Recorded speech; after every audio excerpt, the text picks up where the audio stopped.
What is going on YouTube, and welcome back to another video. Today is another crazy episode and I'm super excited to welcome David Shorunke onto the channel. Now David got his games ticket from Strength in Depth this year and is an unbelievable athlete from the UK. How are you, man? Very well, thank you. How are you? I'm very well as well. Thanks for doing that. Appreciate you taking the time out of your busy day. No problem. You just see that thing in the background, 71 days until the games. That's it. Yeah, counting down. Countdown's on. I should put a little asterisk next to it, actually, shouldn't I? Because it's not. To be confirmed. Yeah, to be confirmed. Yeah, it's gonna happen. For anyone who is oblivious to the CrossFit world, this is David Shorunke. He is the UK CrossFitter, and as it stands, you are the only UK guy that will be representing us at the games this year. Yeah. Unless they change and have the opportunity to invite some more or re-invite the athletes.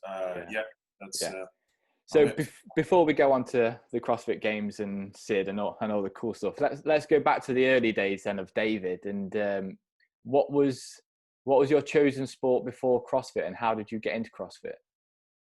I played basketball for 7 years. Okay. That was my sport before, my main sport for the bulk of my teenage years. So I think played from about 12 to about 19.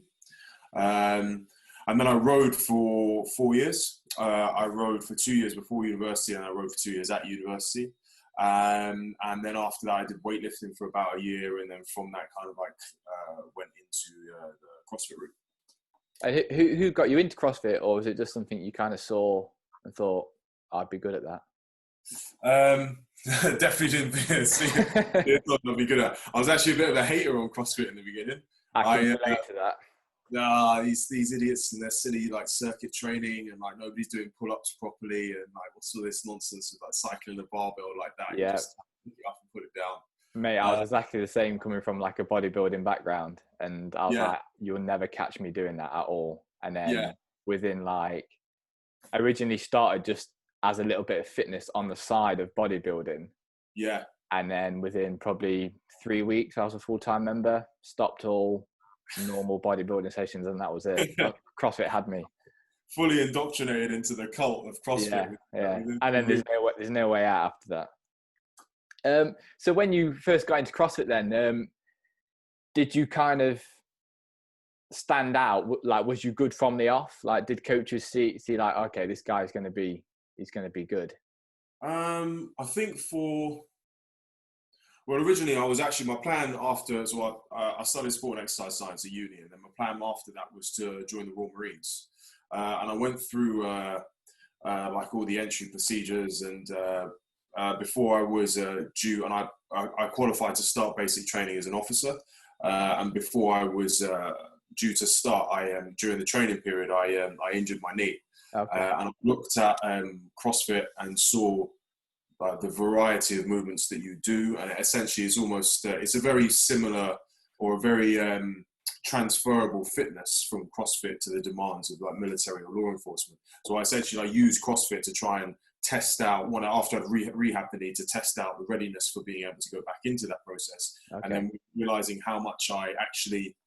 how good I could potentially be in CrossFit, or how much I enjoyed the sport, I saw a way of being physically active and making essentially a living out of it without necessarily having to go and leave my girlfriend at the time for a long period of time. Yeah. And so in the beginning, there was 4 of us working at a sports center. We basically just cherry picked workouts. We taught ourselves how to do all of the skills. So by the time I'd actually gone to the first time I actually went to a CrossFit box, I already had most of the basic movements, because we'd already been doing it for say 3 months. Yeah. And just a case of watch YouTube. Okay, it looks like they're doing this. Go in the gym, practice it for 2 hours, come back, watch it again, and repeat. That's cool. And when was the kind of breakthrough period for you? Was there kind of a couple of years of hard training, and then one particular competition kind of put you on the scene? So it started in 2013. like 2013, like the summer of 2013, and that was just like messing about because we worked in the university sports centre, Right. and during summer most of the students have gone home, so basically like we have run at the sports centre, not much is going on, so it's just like all the facilities that we would need to learn like any movements we would want, and so we just spent the whole summer basically just messing about in the gym and teaching ourselves how to do the movements, and then by the time it got to, I think it was about September, October time, I entered the qualifiers for what was then, I think it was Battle of London, and it was London Throwdown the year before, just to give it a try. Like I'd never done a CrossFit competition or qualifiers before, thought I'd give it a try. Did the qualifiers, ended up qualifying, and then went there and placed, I think, like 11th or 12th. And there were quite a few athletes there at the time that were quite like high-level athletes in the UK. I think Stephen Fawcett came second or third there that year. And after doing that competition and being able to hang essentially with like those like regionals athletes, that was when I realised I could potentially go to like it's worth doing the Open, it's worth doing regionals, and so that was maybe the competition that highlighted that I could do well, at least regional level. That's also where I met Will Kane, and who I ended up working with at CrossFit Cheltenham later on. But he suggested that I do the Open. And so I did the Open in 2014 and then qualified for regionals, went to regionals and came 10th. Oh, cool. How many times have you been to regionals then? Oh, man. Once as an individual, once as a team, and then after that, it's just been sanctions. Yeah, I was just about to say, when obviously CrossFit announced that regionals was disappearing and they were going to replace with sanctionals. What was your initial thoughts on that, especially being in regionals so many times previously? It's well, it's good and it's a bit of a cop-out answer, but it's good and bad, right? Because it's a shame to see regionals go because there's a feel to regionals that's very it's very similar to the feel of the CrossFit Games, and there's a certain level of like prestige and a certain experience that you get at regionals that no matter how good a sanctional is, it's just not the same. Yeah. So it's a shame to not have regionals anymore, just because the experience as an athlete and also as a spectator is not the same as going to a sanctional, even though experiences are really good sanctionals are awesome as well. Yeah. On the other hand, it's good because previously, if you, in order to get to the games, like you had to do the Open, which is now 5 weeks, and then you had a specific weekend of regionals, and you had to perform on those specific dates each year in order to get through to the games. You could be a brilliant athlete, you could be a 100% games worthy athlete, but if you're ill at some point during the Open, or if you're unfortunately ill or injured during regionals, you miss your opportunity to perform to the level that you know you can, and you miss your opportunity to go to the game. So the sanctionals now give opportunities for people, or multiple opportunities throughout the year, for people to perform. I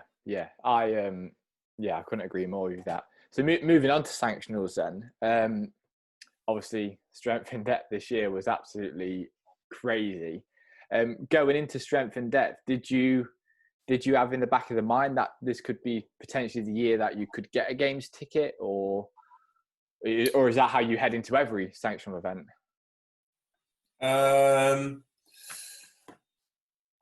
Yeah, I think, Steve programs, and for me, and we have like the goal that of getting to the games. That is the goal when he's programming and when I'm training. Like that's the purpose of the sessions. But I wouldn't say that leading up to strength in depth, I necessarily felt like that was my time to get a ticket. Especially because right before, so the Open had just passed, and I think I'm still just like one spot outside qualifying through the top 20. So I was actually thinking it's more possible. I'm more likely I'm going to be able to qualify off a fillback spot from that. Yeah. Going into Sid, I was more just thinking about trying to do my best in every event, but aware that like Matt Fraser has been invited. Lucas Hergbay has been invited, and he came like second or third at the games like a couple of years ago.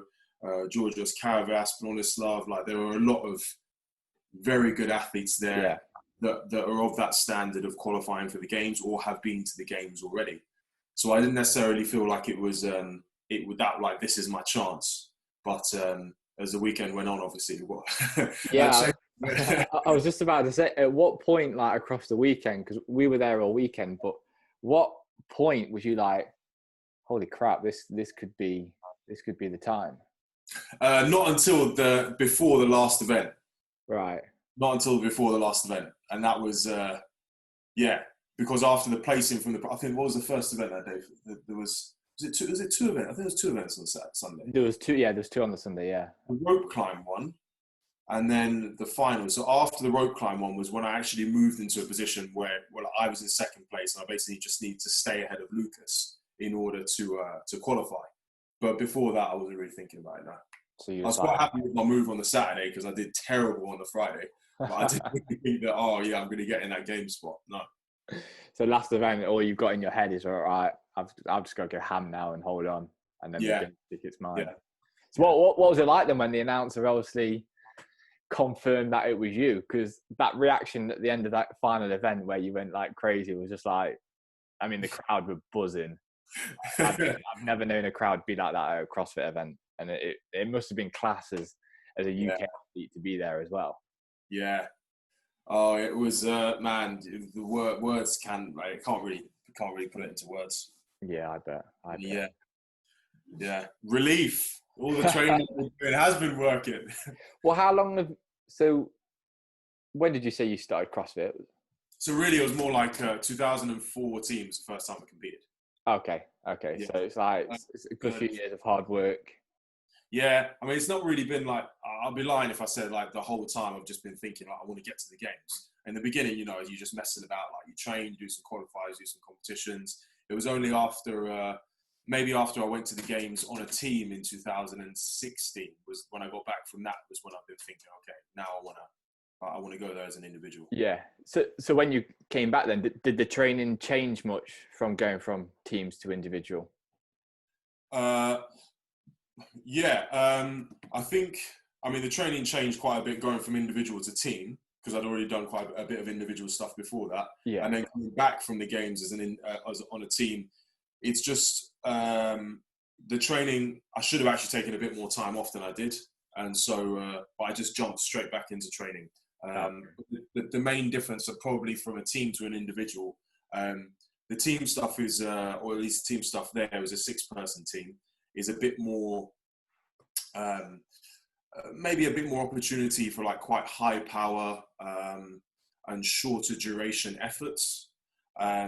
There's also a lot of obviously teamwork involved, and so a large part of your training is actually getting to know the other people on your team and how to work together to the point where you can go into a workout and not really need to communicate so much because you can feel how like which movements someone's going to struggle on, which movements you're going to have to pick up more reps on, which movements you can rely on someone else to take some reps off of you. Whereas moving into an individual, obviously you are everything yourself. So probably a little bit more selfish in that sense. And just, it's a bit like me, what do I need to do? What do I need to do to get better? And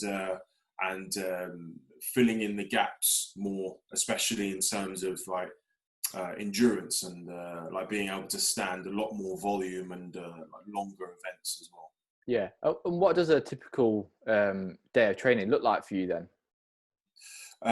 So first thing in the morning is usually some sort of conditioning. So either like some low intensity steady state stuff, which lasts somewhere between like 90 minutes to like 2.5 hours. And then second session is usually more complex gymnastics and heavier lifting. And then there'll either be like another conditioning piece at the end of that or some sort of like density work or muscular endurance work. And then if there is a third session, that's usually like more conditioning, maybe like simpler movements that aren't going to take up so much space in the gym because it's more peak time. Yeah. And how did you end up in Sweden then? So in 2016, I competed on a team. and I was invited over to compete on that team, and because then you had to all be training at the same box for like for the duration of the season, and so we had a few people come from different places to CrossFit Nordic, and then we trained together for the season.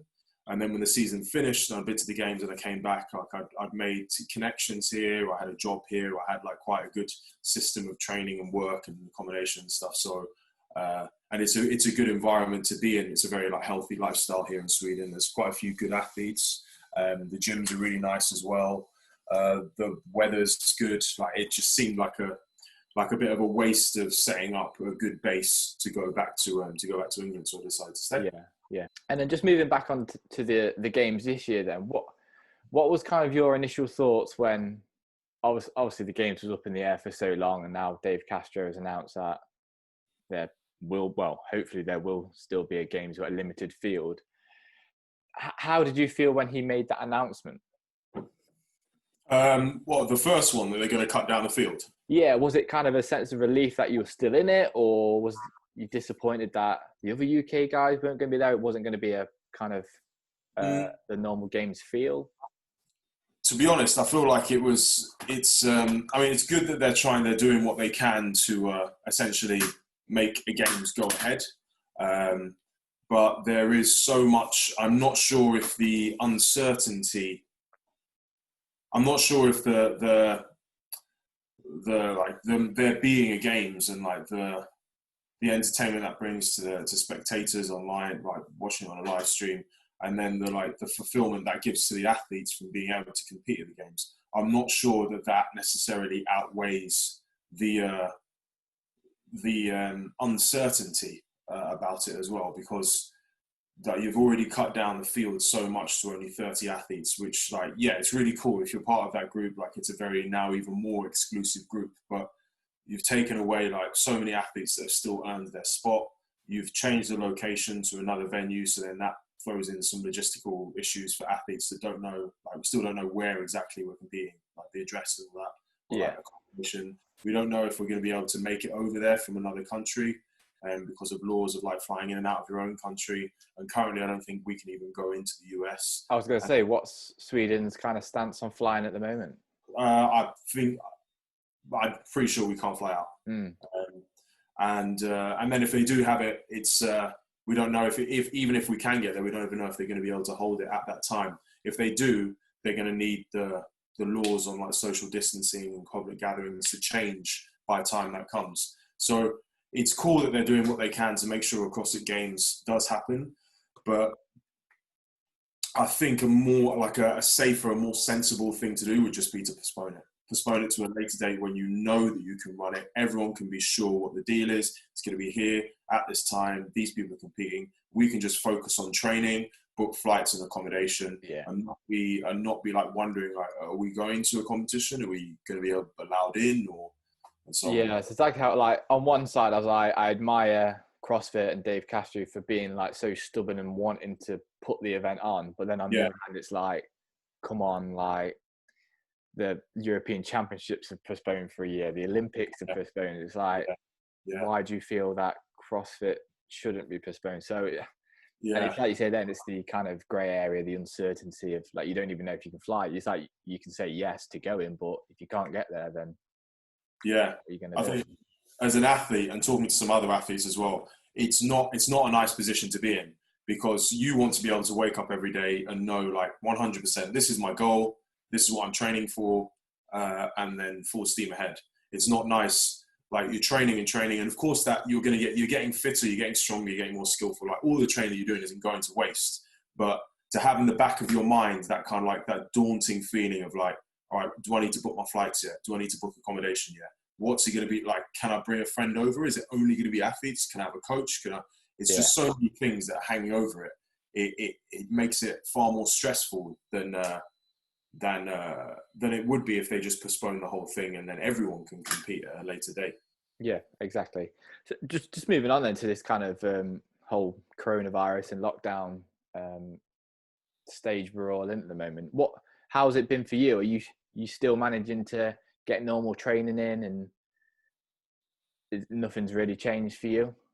Oh man, Sweden proceeds as normal. Oh, really? Yeah, I just I was out cycling and running this morning, and everyone's out. Everyone's going about their business as normal. Is there been no kind of restriction set by the government then? I think the only one that has been that public gatherings have to be. So they're advising social distancing, but anyone who knows Swedish people knows that Swedish people have been social distancing for the past like centuries. So it's nothing's really changed there. They've introduced like the usual things like public restrictions on public gatherings. There's been some change with the public transport, and different, like everywhere has made efforts to keep people more separated. Yeah. But the culture here is so that people generally are a little bit less interactive with each other, and they're also very respectful of the situation, of the law, of other people. So, I mean, we know like back in England, like if someone says, "Oh, don't go out," like because you might hurt other people, you might infect other people. Excuse me. People are just like, "Oh, fuck that, man! I've got stuff to do. I'm going out." You know. Whereas here, it's like, "Oh, okay. Well, I don't want to harm anyone else, so I will keep to myself. I will keep my distance." So yeah, they haven't had to enforce anything so strict.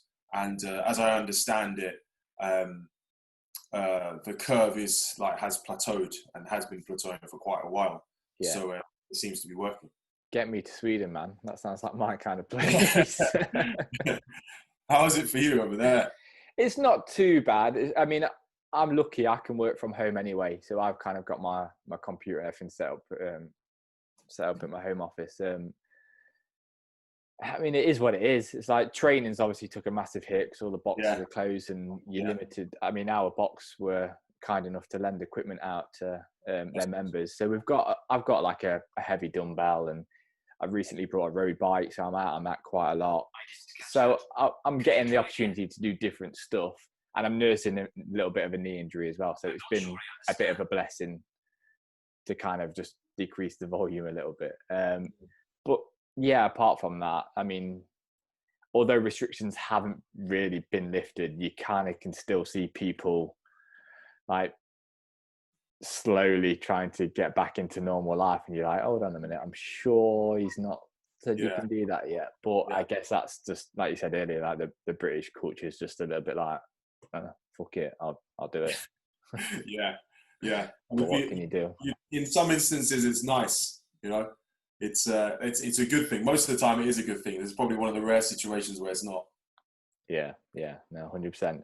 Now, just before I wrap this up, then, what are the plans for 2021? Then, have you got your eyes kind of on any future sanctional events, any comps that you've got your eye on wanting to do? No, man, I'm just trying to get to the game first. Get to the game, see what happens for the rest of the year. I haven't thought about that yet. No, that was cool, man. No, I appreciate you coming on, man, and giving me a bit of your time. It's been awesome to chat to you. No, it's been nice chatting to you, man. Thanks for having me. Sweet. Cheers, brother. All right, man. Take care. Yeah, good luck for the rest of the year.